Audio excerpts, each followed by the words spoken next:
Are you ready for the next question? Oh, yes. Bring on the next question. The next question comes from Jeremy, a.k.a. DreamChaser. Hello, DreamChaser. Keep chasing those dreams. And he wants to know, how do you know when you've met the one? During a near-death experience, I realized there's a lot more to life than we previously thought. Now, I dedicate my life to waking people up to love. Love each other. Most importantly, love yourself. You're gonna respect me. It took dying to learn how to live. I'm TonyaTko. Welcome. Last time, we asked Professor Puppet, do you believe in soulmates? Do I believe in soulmates? I don't think everyone gets a soulmate. Okay. You know, that's possible. I have a little bit of a different take. What's your insight, Tom? Have you ever heard of the term twin flame? Twin flame. We hug. We go back in together, front to front now. And we just try to put ourselves back together. And that is making love. Okay. Yeah? It says, if I was any closer, I'd be in back of you. How gracious. How do you know when you've met the one? Well, to me, I don't think you know, but I think you feeling like you know is enough. You know what I mean? I think you want to give it some time because the blush goes off the rose, after a little while.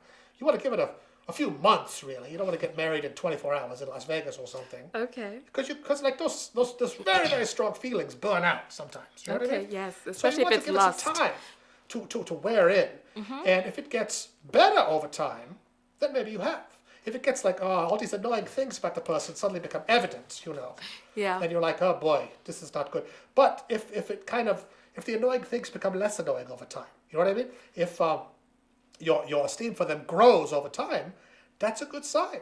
Yeah. Like, I don't think you should marry anyone unless you feel like you're going to be totally miserable not married to them. You know what I mean? I hear you. Like, boy, if I don't marry them, that's going to be bad. I really, really, really want to be married to them. If you're like, well, maybe it'll work out, we'll see. No. Give it some time. You know what I mean?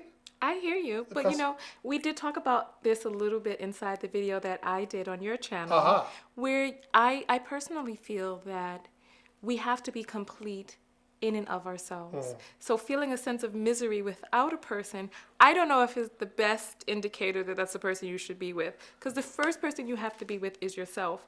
And if you are miserable with yourself, with or without anybody else, that may be an early warning sign of potential problems. Well, maybe I've said that wrong. I don't mean you're miserable just because you're lonely, but I mean it's just like if you can't, if you're like, okay, here's my choices. I could be married to this person, or I could be not married to this person. Being married to them sounds fantastic to me. Being not married to them is horribly heartbreaking. You know what I mean? Living alone and being single, it's got a lot of good points about it, Nobody messes with your stuff, you can do what you want. Toilet seat up, down, it's up to you. You know what I mean? But that is cold comfort, really. That is nothing compared to having a good snuggle buddy 24/7. You know what I mean? Okay. Well, I would say, in my opinion, how do you know when you've met the one? I think that inside of us, there's an internal soul knowing that when you meet a person and you can project your mind, project your being, your existence into the future and see this person there in your life and in that capacity, I think that that's a great indicator. And not only that, I think that when you meet a person and you can be completely and totally yourself. That's true. Because a lot of relationships, it's not so much who they are, it's who you are with them. Yeah. Or who you see yourself as with them and what they see in you. You know what I mean? Like if someone kind of loves you, but they don't really know the real you. Or they love some weird kind of version of you they've imagined. That is not the real thing. Yeah, and there are a lot of relationships out there like that. I counsel people all the time who are in relationships where they are pretending to be someone that they're not. And so the person loves the person that they're pretending to be, but this person just doesn't really exist. And vice versa. I hear you, baby. Yeah. It's tough. Love relationships. It's very complicated. Yes. So I would say when you meet a person and you have that internal soul knowing that this person is your counterpart, and then your counterpart for what and for how long? And I would say that you really take your time, get to know the person, and if you feel that you can really open up, really let the real you fall in love with them and let them fall in love with the real you, then you're on the right track. That's true. You are the two sides of the creatures that split apart and put back together again. Yes, yes. And I do happen to believe that there's more than just the one. I think Yes. that there are ones for different things. There's so many people that enter our lives and they are the one for a particular lesson, blessing, or transcend into a different part of you. Yeah. Whoa, that's some deep stuff. So is there a soulmate? Yes, no? What was the question? How do you know you met the one? How do you know when Baby, you've met you the just one? know. But get a second opinion. Wait a couple of weeks. I will say that of the married people that I've asked, how did they know that person was for them? They have all said that they just knew. They knew. Even on the first date, they knew. Well, I found that before I got married the first time, I found myself checking her horoscope in the TV guide before mine. Because, when I was thinking about it, I just cared, that was something romantic. And that was like, nobody saw me do that. She didn't even see me do that. Yeah. Nobody knew but me. But I was interested enough in her life and how she was feeling to look at her horoscope first before mine.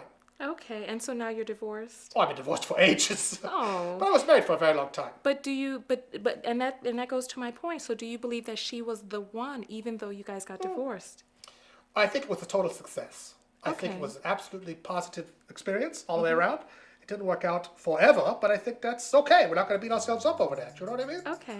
But I think it was. I think it worked out great. So she was the one for what it was that she was meant to be the one for in your life, correct? Well, I don't know. I think, like you said, I got room for more than one. Okay. Oh, do you? Yes, baby. Oh, careful now. Watch the mustache. Thank you so much for tuning in. If you'd like to see more series like this, make sure that you subscribe to my channel here on YouTube. That's TonyaTko, and that's Tonya with an O, TonyaTko. You can find me on Instagram, Twitter, Facebook at TonyaTko. And how can they find you, Professor? Oh, just look out the front door. No, Professor Puppet on everything. At Professor Puppet. Okay, perfect. And if you go over to his channel, you'll see a very special video of he and I together. That's right. That was so much fun. Yeah. Snuggle up and watch the Netflix with, You mean Netflix and chill? Well, it's not that chill, I like to watch something kind of exciting, Chill just means like to have sex. Oh my goodness! Professor! Chill is a metaphor for have sex without spending any money, right? Oh my. $7.99 a month, boom.